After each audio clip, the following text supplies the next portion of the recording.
जैसे आप लोगों को जैसे पता है, कल एक ना ईडी डिपार्टमेंट ने कल यहाँ पे हमारे एसडीपीआई ऑफिस पे रेड मारा। और महाराष्ट्र की जो स्टेट ऑफिस है हमारी मुंब्रा की, और काफी हिंदुस्तान के जहाँ पे एसडीपीआई की स्टेट ऑफिस है वहाँ पे इन्होंने रेड किया।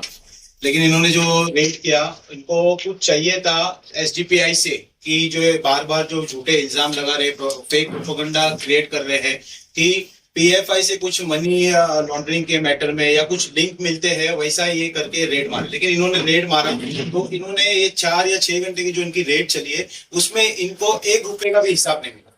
जो इनके जो ये फेक प्रोपेगेंडा क्रिएट करके जो ऑफिस में सब हमारी एसडीपीआई ऑफिस में हर जगह जो गए हैं कि यहाँ से कुछ मिल जाएगा, तो यहाँ से सिवा ऑफिस के जो पॉलिसीज है उसके अलावा और ऑफिस के जो कॉन्स्टिट्यूशन के हिसाब से जो चलती है पार्टी, उसके अलावा इनके पास कुछ भी नहीं मिला। हमारी ऑफिस में उन्होंने रेड मारा, एक लैपटॉप मिला था, वो लैपटॉप के अंदर हमारे जो पार्टीज के प्रोटेस्ट वीडियोस थे, हमारे जो एमएलए भी हमने लड़ा तो उसकी जो वोटिंग लिस्ट थी वो सब थे, और उसके अलावा उनको कुछ भी नहीं मिला। यहाँ पे हमारा पंचनामा हुआ, शाहरुख भाई का हमारे इन्होंने पंचनामा वगैरह किया, हमारा किया, और उसके बाद लोग चले गए। ये बोल के चले गए कि अगर हमको जरूरत पड़ेगी तो हम आपको वहां दिल्ली बुलाएंगे, तो आपको आना पड़ेगा। लेकिन हमने पूछा बिमला साहब, अब जो नियत से यहाँ पे आए थे वो क्या हुआ? तो बोले जो नियत से तो हम लोग आए थे, हम लोग जो सोच के आए थे या जो हमको भेजा गया था उसके लिए तो यहाँ पे एकदम क्लीन है, कुछ भी नहीं है। पूरा ऑफिस का एक एक कोना छप्पा हम लोग ने चेक किए, ऊपर टेरिस पे जाके चेक किए, सब कुछ किए, तो वो सब समझ गए कि ये खाली एक फेक प्रोपेगेंडा है। उसमें एक ऑफिसर्स बहुत अच्छे थे, समझदार, तो उन्होंने बोला कि ये खाली एक हेरेसमेंट की तौर पे कर रहा है, लेकिन कुछ हुआ नहीं, वो चले गए। और आगे की चीज अभी जो है हमारे अजहर भाई कंटिन्यू करेंगे। काल ज्या पद्धतीने ईडीने मराठी नंतर घे, पहिले हिंदी बोलो।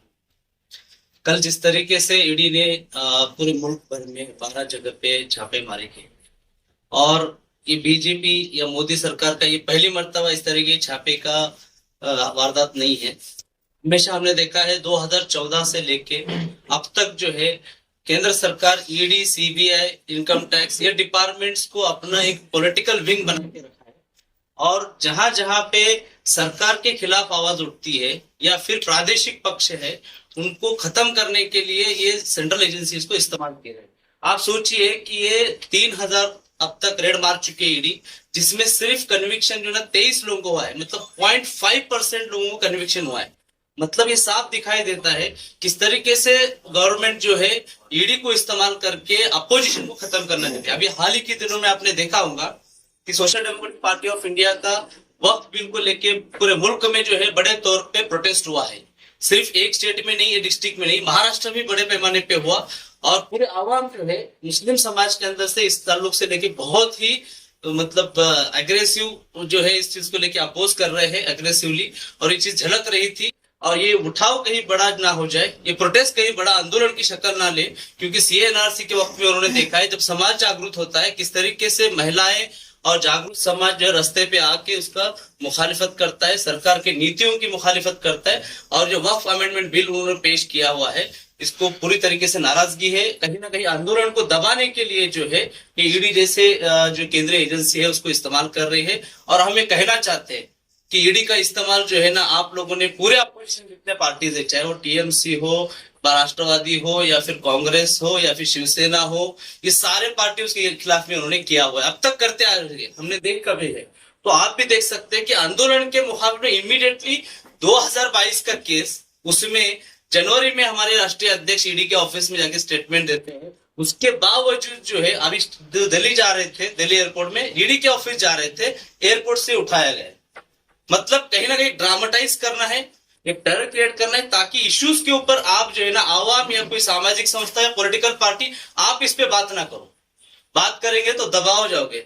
लेकिन हम उनको वाजे करना चाहते हैं कि एसडीपीआई का जो यस है ना, वो सोशल रिफ्लेक्ट करता है, ना कि सावरकर रिफ्लेक्ट करता है।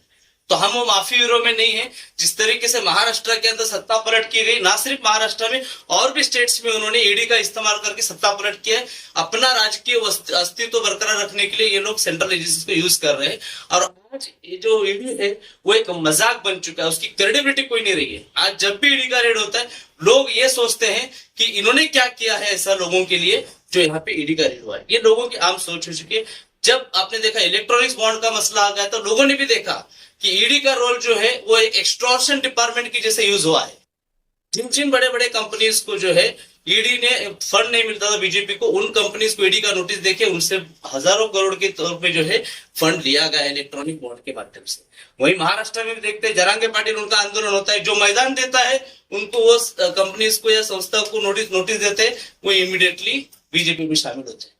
तो ये ईडी जो है एक बीजेपी पार्टी का हिस्सा बन के काम कर रहा है और हम इसकी कड़ी निंदा करते हैं, क्योंकि लोकशाही में इस तरीके के मिसयूज जो है सेंट्रल एजेंसीज का ये कभी भी बर्दाश्त नहीं कर सकते।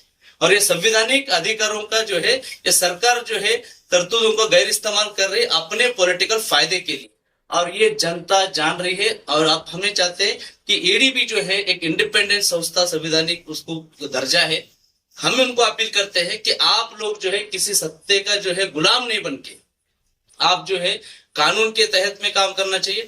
कल भी जब ईडी का रेड हुआ हमने पूरा कोऑपरेट किया, क्योंकि हमारे पास छुपाने के लिए कुछ है नहीं, तो हम उसको हंसते हंसते फेस किए है। हमको कोई डर नहीं है, जब यहाँ की सत्ताएं पलट सकती है, लेकिन हम एसडीपीआई वाले हैं, हम ये सारे पैतरों से, ये धमकियों से, ईडी हो, एनआई हो, सीबीआई हो, इनकम टैक्स हो, ये सारी चीजें जो ना हम लोगों को कोई ये नहीं रखते, हम उनको पूरा कोऑपरेट करते हैं। सारी चीजें खुली किताब की तरह है, हमें डरने की बिल्कुल जरूरत नहीं। और हम पुरजोर तरीके से अभी भी मैदान में आगे भी रहेंगे, और अभी हमको हौसला मिला है कि हम सही ट्रैक पे है, इसीलिए जो ना आवाम के मुद्दे हम बहुत ताकत से उठाने के मैदान में रहेंगे। सर, आपके जो नेशनल प्रेसिडेंट को हिरासत में लिए थे उनका क्या स्टेटस अभी कहाँ है? नहीं, उनको अभी 6 दिन का जो है ईडी का कस्टडी मिला है। उन्होंने मांगे थे 10-12 दिन के लिए, लेकिन कोर्ट में भी जो है ना, जब हमारे वकीलों ने दावे पेश किए कि क्या बेसिस पे लिया जा रहा है, तो वहां पे उनके पास सही से जवाब नहीं थे, इसलिए कोर्ट ने भी जो है ना एक 6 दिन का उनको कस्टडी दिया हुआ है। जो लैपटॉप यहाँ से ले गए तो क्यों ले गए? उसमें क्या ऐसा कुछ था उनको नजर आया कि ले जाना जरूरी समझा? देखिए, वो खाली हाथ जाते ना तो शायद उनके लिए शर्मिंदगी की बात होती। आपको मैं बताता चलूं, ये नोटबुक क्या होगा, इसमें जो मिनट्स ऑफ मीटिंग लिख रखते हैं, कुछ भी लेके जाना, कुछ भी लेके जाएंगे आप। यहाँ पे रखे हुए हमारे कुछ पेपर होते हैं, एफआईआर की कॉपी या कुछ होंगे शायद इसके, तो वो तक लेके गए हैं। दिखाने के लिए कुछ तो चाहिए ना, काम किए बोल के, तभी तो संदिग्धता बरकरार रहेगी, मिस्टीरियस बना रहेगा और प्रोपोगंडा चला सके। वो लैपटॉप में क्या रहेगा, एडिटिंग होता था, वीडियो एडिटिंग और जो भी होता है पार्टी का कार्यक्रम होता है उसके ताल्लुक से वीडियोस थे उसमें, और कुछ भी नहीं था। लेकिन जिस तरीके से आरोप लग रहे हैं PFI, popular front of India, दहशतवादी से संगठन, तो कोई आपका पार्टी का कार्यकर्ता है जो इसमें जुड़ा हुआ है अभी भी? नहीं, देखिए, जो आरोप लगा रहे ना, आरोप लगाना उनका काम है, और आरोप में बेसलेस एलिगेशन है। क्योंकि इसके पहले भी जो है आपने देखा होगा, यशवंत सिंधे, उन्होंने आरोप लगाया था कि भाजपा को इलेक्शन जिताने के लिए जो है ना आरएसएस ने पूरे मुल्क में जो है ना बम ब्लास्ट करने के लिए बोला था। अच्छा, ये कहीं पर भी बोली हुई चीज नहीं है, कोर्ट में बोला है उन्होंने, कोर्ट में। आरोप की बात करते हैं, आपको एविडेंस बताते हैं हम लोग। इंद्रेश कुमार भाजपा आरएसएस का ये है, आईएसआई से इंद्रेश कुमार को फंडिंग होती थी। ये लास्ट टाइम इन्वेस्टिगेशन में अजमेर ब्लास्ट के अंदर वो सामने आया था, वो तो आरोप नहीं था। यहाँ पर जो है सिर्फ आरोप है। क्या आरोप है? जब कोई ऑर्गेनाइजेशन आप बैन करते हैं, उसके बाद अगर आप उससे कुछ रिलेशन रखते हैं तो दैट इज डिफरेंट थिंग।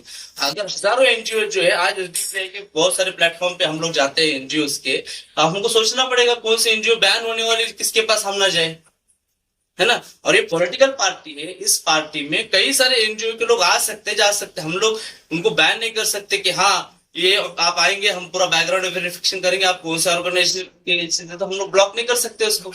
कल अगर आरएसएस का कोई बंदा मन परिवर्तन करके, माफी मांग के, अपने आप को संविधान पे चलने की आस्था रखते हुए अगर हमारी पार्टी ज्वाइन करते तो हम ले लेंगे उनको।